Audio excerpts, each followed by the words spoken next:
आप इस चैनल को जरूर सब्सक्राइब करें क्योंकि इस चैनल पे ऐसे ही वीडियो आते रहेंगे और साथ में बेल आइकन घंटी। जारवीर गोगा जी का जन्म भाद्रपद कृष्ण नवमी को 1003 ईस्वी में ददरेवा सुरु नामक स्थान पर हुआ।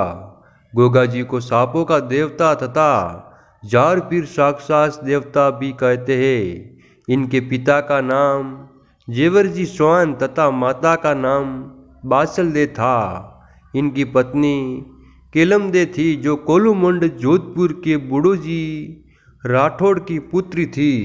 जारवीर गोगा जी के गुरु का नाम गोरखनाथ था तथा घोड़ी का नाम नीली था। जारवीर गोगा जी की कहानी। जारवीर गोगा जी के माता पिता जेवर जी व बांचल दे के कोई संतान नहीं थी। इस बात को लेकर वह दोनों बहुत चिंतित रहते थे।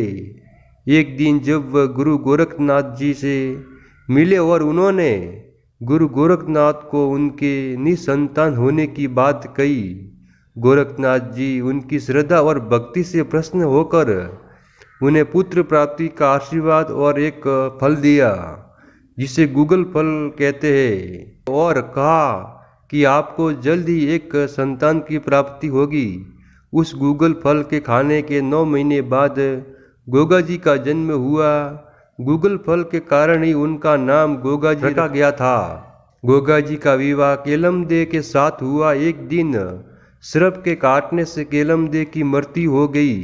इस वजह से गोगा जी बहुत ही अधिक क्रोधित हुए। उन्होंने सभी सांपों को मारने का निश्चित कर लिया और सर्पों को मारने के लिए यज्ञ करने लगे। उनके यज्ञ करने से सभी देवता घबराने लगे और सोचने लगे कि इस प्रकार तो पृथ्वी से सभी सांपों का अंत हो जाएगा।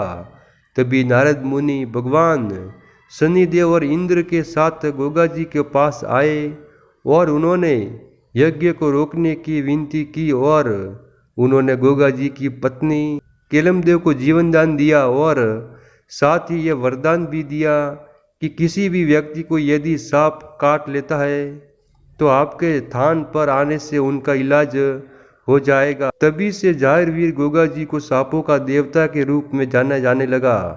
गजनी के शासन महबूब गजनी ने भारत पर 17 बार आक्रमण किया। जब वह गुजरात के सोमनाथ मंदिर से अपार धन संपदा लूटकर वापस गजनी जा रहा था तो उसने धन को ले जाने के लिए गोगा जी की गाय चुरा ली।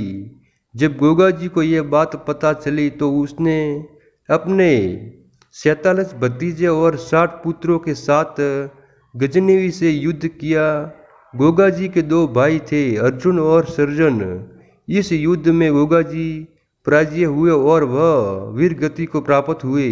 गोगा जी और गजनवी के मध्य युद्ध ददरेवा सुरु नामक स्थान पर हुआ जहाँ पर गोगा जी का शीश धड़ से अलग हो गया था, लेकिन फिर भी गोगा जी नहीं मरे और नौहर हनुमानगढ़ तक उनका धड़ ही युद्ध करता रहा।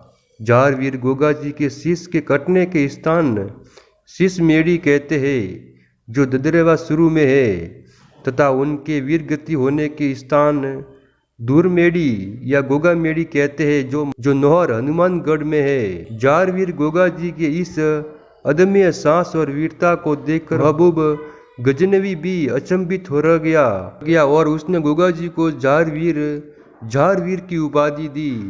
हनुमानगढ़ में जारवीर गोगा जी के वर्तमान मंदिर का निर्माण बीकानेर के महाराजा गंगा सिंह ने करवाया था। गोगा जी के मंदिर पर बिस्मिल्लाह लिखा हुआ है।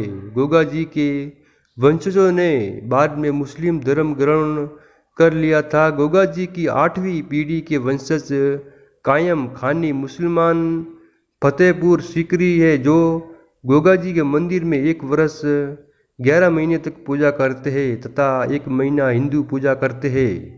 जय गोगा वीर, जय गोगा महाराज।